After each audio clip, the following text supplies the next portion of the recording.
Glória a Jesus. Está todo mundo feliz? Está todo mundo cansado ou tem gente forte? Firme. Estão cansados, né? Mas não abatidos. Não é isso? Queridos, eu quero louvar a Deus pela vida de cada um de vocês, louvar a Deus por aqueles que nos assistem pela internet, que nessa noite o Espírito Santo de Deus fale ao coração de vocês. Amém? E um tema muito propício aos nossos dias, né? Nós ouvimos tanto falar do amor de Deus, mas será que nós entendemos o amor de Deus de verdade para conosco? Será que a gente olha assim e fala, eu sei exatamente o quanto Deus me ama? Será que o meu relacionamento, o seu relacionamento com Deus, nos dá a certeza do tão grande amor de Deus por nós e pela humanidade? Por isso, nessa noite eu quero falar com você acerca disso. O amor de Deus nos constrange. E a Bíblia vai dizer, em Mateus capítulo 24, no verso 12, que por causa do aumento da maldade, o amor de muitos esfriaria. E infelizmente é isso que nós estamos vendo. O amor de muitas pessoas se esfriaram. E por causa disso nós vemos tantas coisas ruins, não é? Mortes, assaltos, brigas, desentendimentos. E como seria bom que fosse ao contrário? Como seria bom que a Bíblia dissesse, olha, no final dos tempos o amor vai crescer porque o Senhor Jesus está voltando.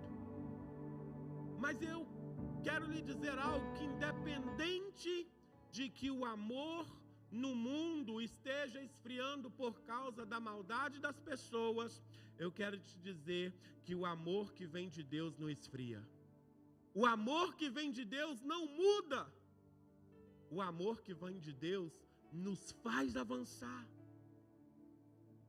O amor que vem de Deus, ele é capaz de nos constranger a ponto de revelar quem eu sou de verdade, quem você é de verdade. E pode nos capacitar a nós amarmos aos outros como Cristo também amou. E esse é o grande desafio do Evangelho. Então eu queria te convidar nessa noite a abrir a tua Bíblia no livro de João, no capítulo 21. Nessa pequena introdução, só para você entender onde nós iremos navegar hoje, na palavra que nós iremos hoje desfrutar. João capítulo 21, nós vamos ler do verso 1 até o verso 19. E diz assim a palavra do Senhor: depois disso, Jesus apareceu novamente aos seus discípulos junto ao mar de Tiberíades. Foi assim que aconteceu.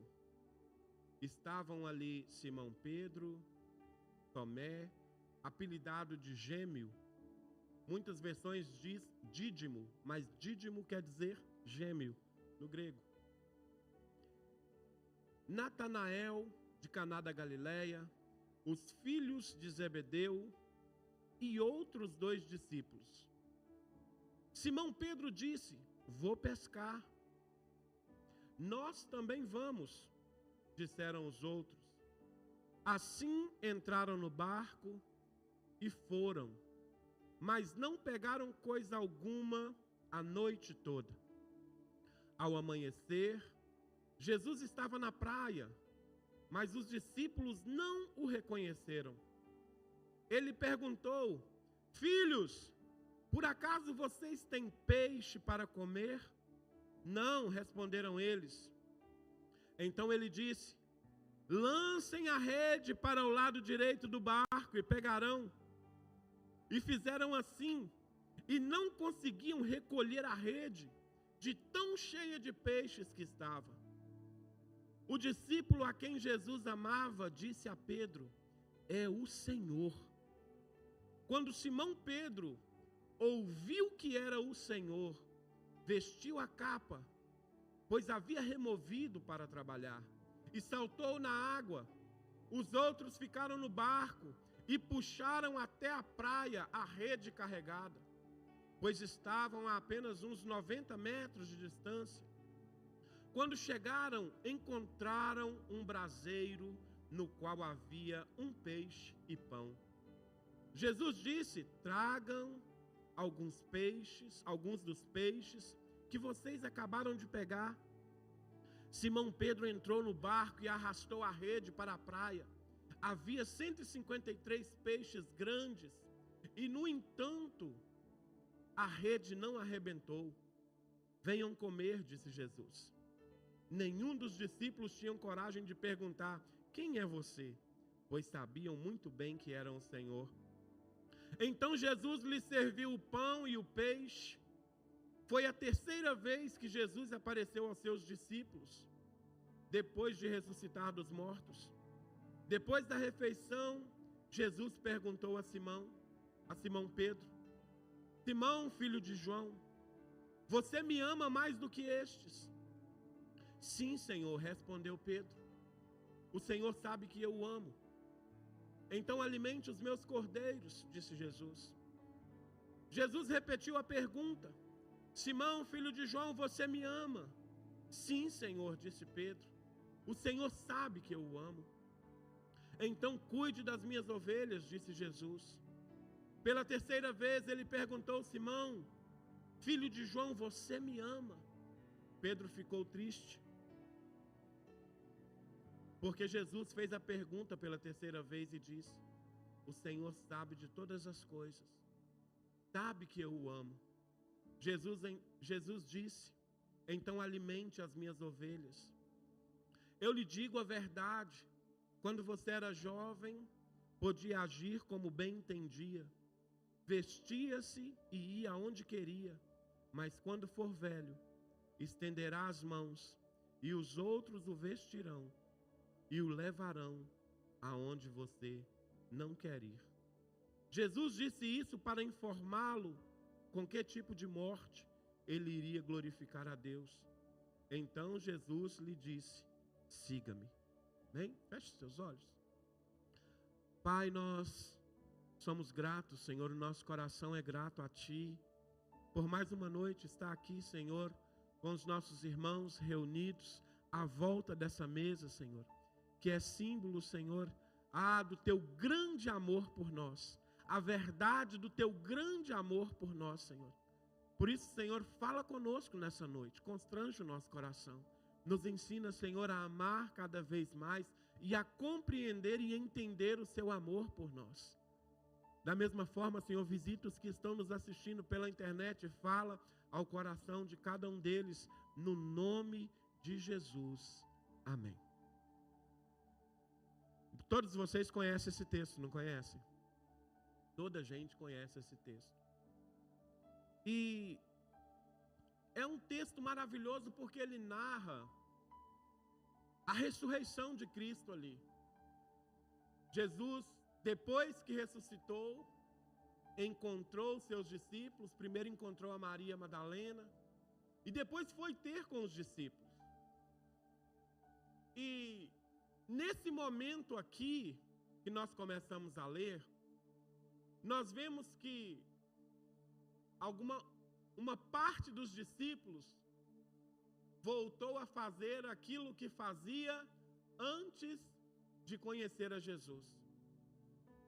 Pedro vira para o resto dos discípulos e diz: eu vou pescar.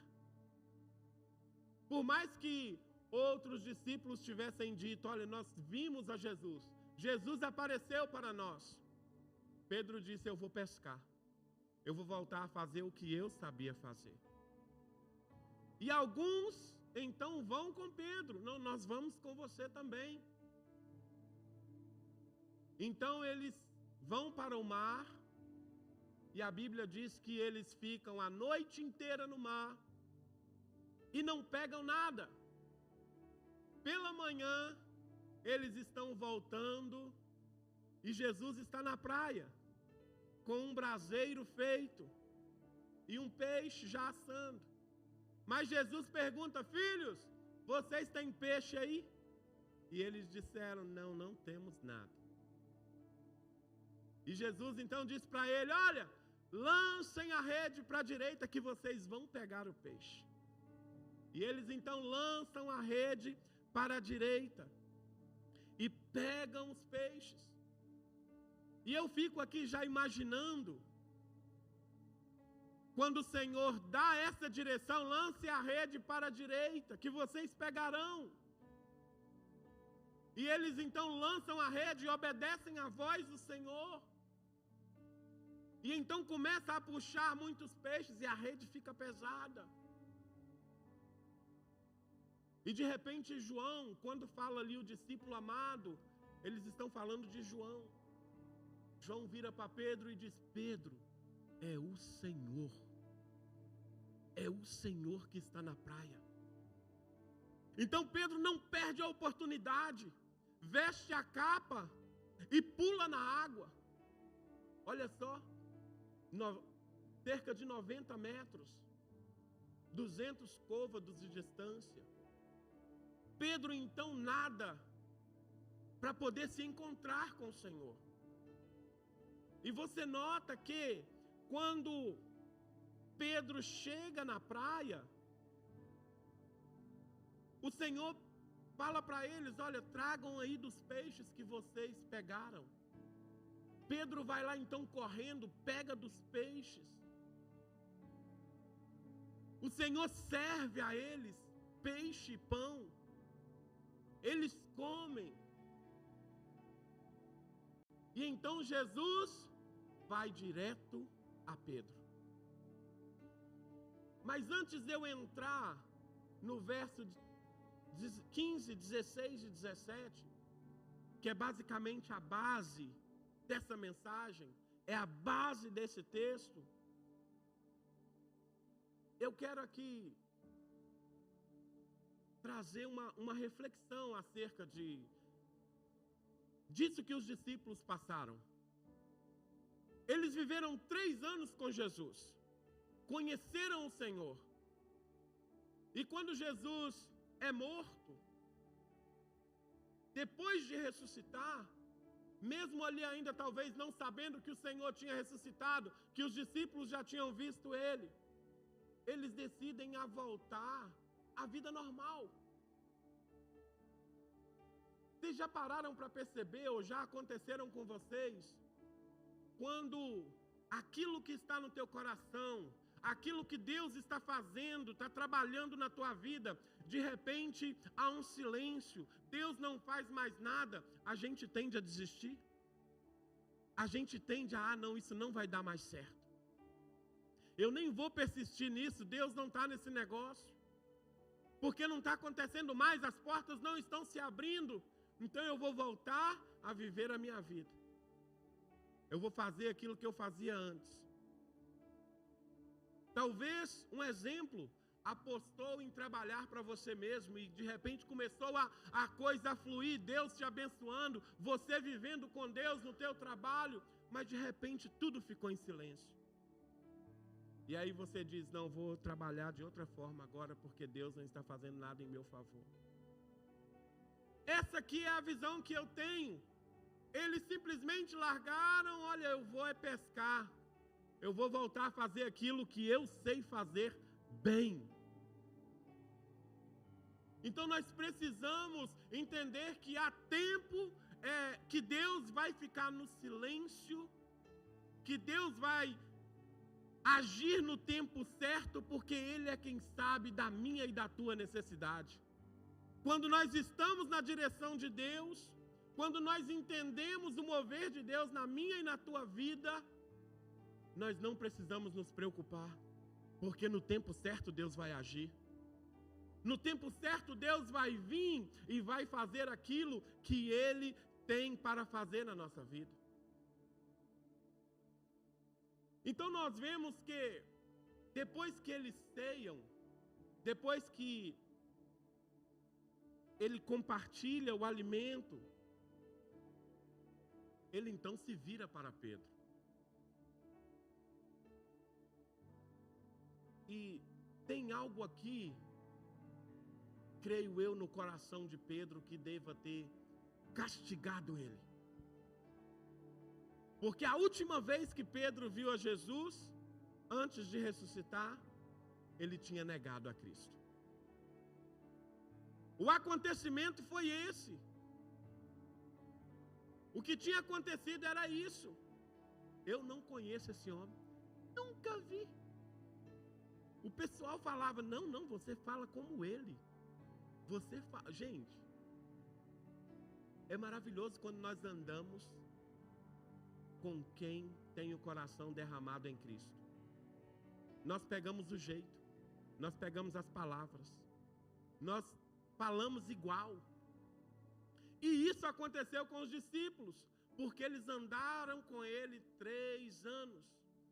E naquele dia, Jesus disse para Pedro, calma aí, porque você vai me negar 3 vezes ainda, antes que o galo cante. E foi o que aconteceu. Então eu imagino que na mente de Pedro o que tinha era, ele deve estar muito chateado comigo. Ele deve estar assim, Pedro, eu tenho algo para acertar contigo. E é aqui que eu quero falar com vocês sobre o amor de Deus nos constranger. Porque às vezes a gente pensa que, olha, eu fracassei naquilo que eu tinha que fazer para Deus. Eu não consegui cumprir aquele voto. E aí você, por causa disso, você tem vergonha de orar. Eu tenho vergonha de orar. Por causa disso, olha, eu não quero nem mais ir à igreja. Às vezes porque aconteceu um pecado. Não, eu não quero nem mais na igreja. Porque eu errei, eu pequei. Agora eu quero que você imagine. Pedro tinha na mente que eu neguei o próprio Cristo. Eu disse que eu não conheço a Jesus. Mas aqui no verso 16, 15, 16 e 17, tem algo muito interessante que na língua portuguesa não está bem expressa, como na língua grega. Que é algumas formas que existem no grego da palavra amar. Eu até falei sobre isso no casamento do Manuel e da Lucimar, do amor ágape, né? Do amor que é capaz de morrer, do amor que é capaz de se entregar, do amor fileu, que é um amor simplesmente de gostar, eu gosto de você. E Deus, e Jesus, ele usa essas duas formas aqui para Pedro. Ele então começa esse interrogatório, né, essa pergunta com Pedro, e ele diz, Simão Pedro, Simão filho de João, você me ama mais do que estes? Quando ele faz essa primeira pergunta, ele está dizendo assim, Simão filho de João, você me agapas? Tu agapas-me? Que é o verbo agapau, que é o verbo de amor, que você morre pela pessoa, que você se entrega pela pessoa. Por que Jesus fez essa pergunta para Pedro? Porque Pedro disse para Jesus que morria por ele. Não foi isso? Vocês lembram disso? Pedro disse para ele, Senhor, eu morro por tua causa. Não, você não vai morrer não, eu morro por ti. Então Jesus estava dizendo assim, olha, tu agapas-me, você morre por mim. Só que a resposta de Pedro foi diferente aqui nessa primeira intervenção de Cristo. Pedro estava dizendo, Senhor, eu não te amo com amor ágape. Eu te amo com amor fileu. Eu só gosto de você. Eu gosto de você. Mas no verso 16, diz assim, Jesus repetiu a pergunta. Ou seja, da mesma forma que da primeira, anterior. E ele disse, Simão, filho de João, tu agapas-me? Tu me amas com amor incondicional? Você é capaz de morrer por mim? E então, Simão Pedro disse, Senhor, eu não te amo dessa forma. Eu não tenho coragem de morrer por ti. O meu amor pelo Senhor é só fileu, é um amor de gostar. Eu não tenho essa capacidade de amar a esse ponto. E aí a terceira vez que Jesus, olha como o Senhor é maravilhoso. O Senhor sabia desde o princípio que Pedro não tinha condições de morrer por ele. E aí agora na terceira pergunta o Senhor vira para Pedro e diz: Simão, filho de João, você me ama? Só que agora Jesus desce para o nível de Pedro. Ele não fala mais do amor ágape, mas ele fala para Pedro do amor fileu. Ele diz assim: você me ama mesmo? Você gosta de mim? Nesse amor fileu, você gosta de mim mesmo? E aí a Bíblia vai dizer que Simão se entristece. Por que Simão se entristeceu? Por causa do episódio lá atrás. Ele disse que amava a ponto de morrer. E agora Jesus disse: você me ama a ponto de morrer? E ele disse: não te amo a ponto de morrer, eu só gosto de você. Então Jesus fala para ele: tudo bem, você gosta de mim, Simão? E ele diz: o Senhor sabe, eu gosto de você. E isso foi o pontapé inicial para que Jesus olhasse para Pedro. Por causa do reconhecimento que ele teve. Não, eu não tenho capacidade, eu não tenho poder de morrer pelo Senhor. Mas a partir daí, é Deus quem capacita Pedro a morrer por ele. Porque anteriormente, Pedro que tinha dito: eu morro pelo Senhor. Mas agora é Jesus que está dizendo: você morre por mim. Você agora, eu vou te capacitar para morrer. E nós vemos, queridos, que Jesus, Ele sempre vai fazer um jeito de consertar as coisas entre nós. Mas nós precisamos correr para Cristo. Veja que Pedro correu para Cristo.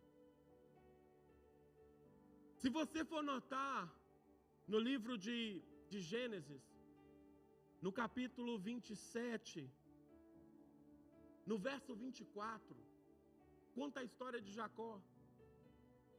Quando Isaac foi abençoar Jacó, ou foi abençoar Esaú, com a bênção da primogenitura, Jacó foi lá para receber a bênção. Está lá em Gênesis capítulo 27, verso 24. E Isaac vira para Jacó e fala assim: você é mesmo meu filho Esaú? E Jacó diz: sim, sou eu.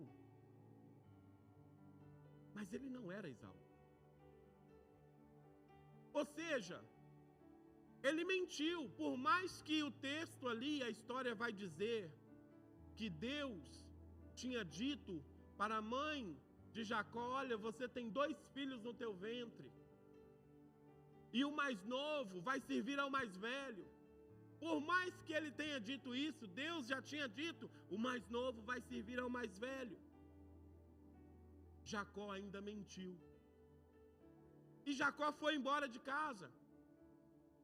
E Jacó então teve as suas esposas, sua família. Quando ele resolve voltar lá no Val de Jaboque, Deus tem um encontro com ele. Olha só a semelhança. Jesus se encontrou com Pedro. Jesus estava esperando Pedro na praia. E ali Deus estava no Val de Jaboque, um homem, um anjo.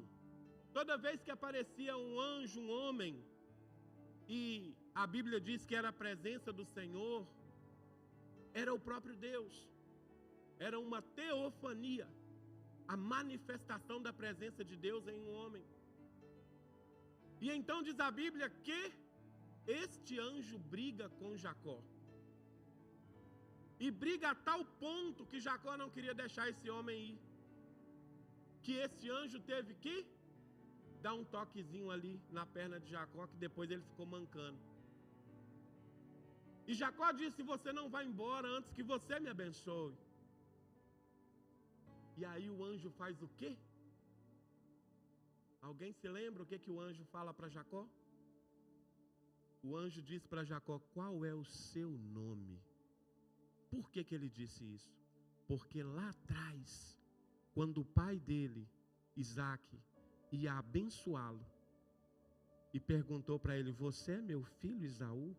E ele disse: sim, sou eu. Ele estava mentindo. E agora Deus está perguntando: qual que é o seu nome? E ele disse: o meu nome é Jacó.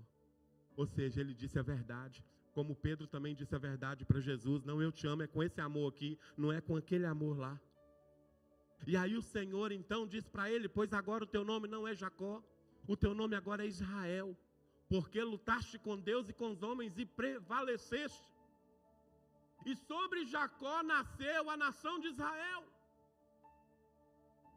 Olha como Deus é. O Senhor está querendo que eu e você olhemos para Ele como um Deus que tem um amor ágape, como um Deus que é capaz de perdoar qualquer pecado. Se eu ou você falhamos com Deus, venha para o Senhor. Se eu e você erramos, venha para o Senhor. Senhor, eu não fui capaz, mas eu não quero me afastar da Tua presença. Eu não quero estar longe de Ti, Senhor. Porque somente o amor de Deus é capaz de nos guardar. Somente o amor de Deus é capaz de nos suprir em todas as necessidades. Porque, queridos, o tempo pode ser difícil. A nossa situação pode ser difícil. Mas se no nosso coração, se no meu coração estiver a certeza de que Deus está cuidando de mim e eu estou debaixo desse amor, tudo pode acontecer. Como nós cantamos, o inimigo tenta. Só tenta. Ele não pode de maneira nenhuma tocar a nossa alma. Porque o príncipe da paz, o Deus de amor é quem governa a nossa vida. Mas como é que está a tua vida? Como é que está a minha vida? Como eu estou nessa minha caminhada com o Senhor? Como está o meu conhecimento deste amor?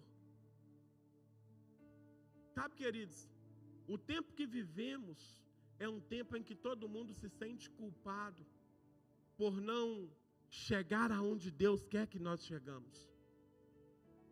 Quando a nossa posição, o nosso posicionamento é: Senhor, me capacita para eu estar aonde o Senhor quer que eu esteja. Porque só Deus é quem nos fortalece. É só Deus é quem pode fazer. O próprio Jesus disse que sem Ele, nada nós poderíamos fazer. Então Jesus trata Pedro neste sentido: Pedro, você agora entende o que é amar ágape e o que é amar fileu. E depois que isso aconteceu e veio o Pentecostes, quem é que estava lá? Pregando com ousadia, falando do amor de Jesus? O próprio Pedro. E naquela primeira pregação, diz a palavra de Deus que 3.000 almas se converteram. Por quê? Porque ele entendeu o amor. Ele entendeu o tamanho do sacrifício de Jesus. Vale a pena eu esperar nesse amor, vale a pena eu viver nesse amor, vale a pena eu trabalhar por esse amor. E é maravilhoso quando nós vemos o que o amor de Jesus pode fazer na vida das pessoas. É maravilhoso quando nós vemos alguém que estava ali, olha, esquecido, jogado no canto, mas o Senhor o encontrou. É maravilhoso quando nós vemos alguém ser amado por Cristo e entender esse amor. Queridos, talvez, como eu disse no princípio, vocês, não entendemos a profundidade desse amor de Deus por nós. Por que eu digo isso? Porque na maioria das vezes nós queremos lutar com as nossas forças. E esse amor de Cristo precisa me constranger a ponto de que eu me entregue completamente a Ele e fale: Senhor, é contigo. É contigo. Porque o Senhor sabe o que é bom. Se eu não me engano, Jeremias capítulo 29 vai dizer: eu bem sei o plano que eu tenho para vocês. São planos bons e não mau, para dar a vocês o fim que vocês estão pensando. O que eu vejo aqui? Nós não deixamos o plano passar por Deus. Nós queremos fazer. Por que o plano precisa passar por Deus? Porque ali eu experimento o verdadeiro amor de Jesus. Ali eu experimento o verdadeiro amor que se entregou por mim, o verdadeiro amor que hoje nós celebramos nessa mesa.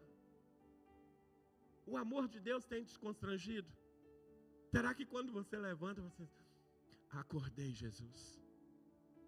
Será que quando você está indo para o trabalho, você... Senhor, Tu está me guardando. Que amor é esse?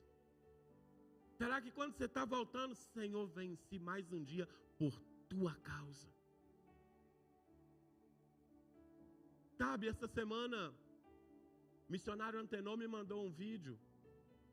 E ele disse assim, ele mandou um vídeo e mandou umas fotos e falou assim: são mais de 7.000 almas discipuladas no Nepal. O amor de Deus está invadindo essa nação. E o povo está entendendo o tamanho e a profundidade desse amor. Imagina, queridos, uma nação onde tem 1.000 deuses para cada pessoa. Somente o amor de Jesus faz a diferença aonde existe deuses que não pode fazer nada. Porque eu e você não fazemos. Por isso nós precisamos entrar no amor de Jesus. Não na minha força, não no meu conhecimento, mas no amor de Jesus.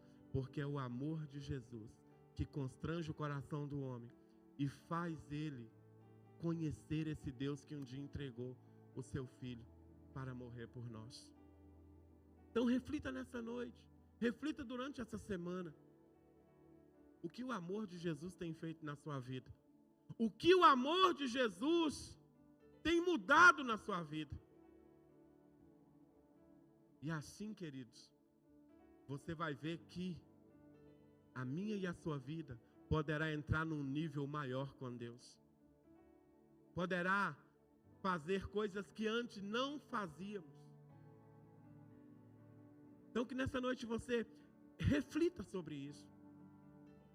Talvez você não tenha sentido esse amor. Talvez não.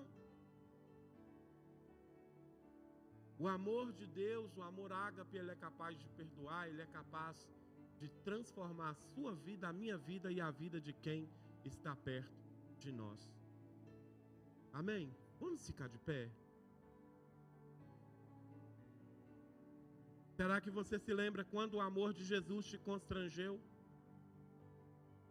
Será que você se lembra quando o amor de Jesus mexeu no teu interior de uma tal forma que você percebeu e entendeu? Não, é Deus quem está fazendo isso. É o Senhor que está movendo as águas. E eu queria que você orasse nessa noite nesse sentido. O amor de Deus te constrange? E quando nós falamos isso é das duas pontas. Ele me constrange porque eu entendo como Ele me ama, e Ele me constrange porque eu entendo que não estou fazendo aquilo que deveria fazer. Para poder viver dias de glória com o Senhor, mas para que o nome dEle seja glorificado no nome de Jesus. Aleluia, aleluia. Santo é o Teu nome. Senhor, nós oramos nessa noite, Deus. Pedimos para que o Senhor, Pai amado, em nome de Jesus, ministre, Senhor, no nosso coração, Senhor. Ah, Deus, esse tão grande amor, como o Senhor nos ama, como o Senhor nos ama, Pai. Como o Senhor, Pai amado, ah, Deus, entregou o seu único Filho, que morreu por nós na cruz do Calvário, Senhor. O nosso coração, Senhor, é grato a Ti. Mas nós queremos mais de Ti. Nós queremos mais da Tua presença. Nós queremos viver este amor, Senhor. Nós queremos viver, Senhor, tudo que o Senhor tem para nós. No nome de Jesus. No nome do Senhor Jesus Cristo. Nós Te louvamos, Senhor. Em nome de Jesus. Em nome de Jesus. Aleluia.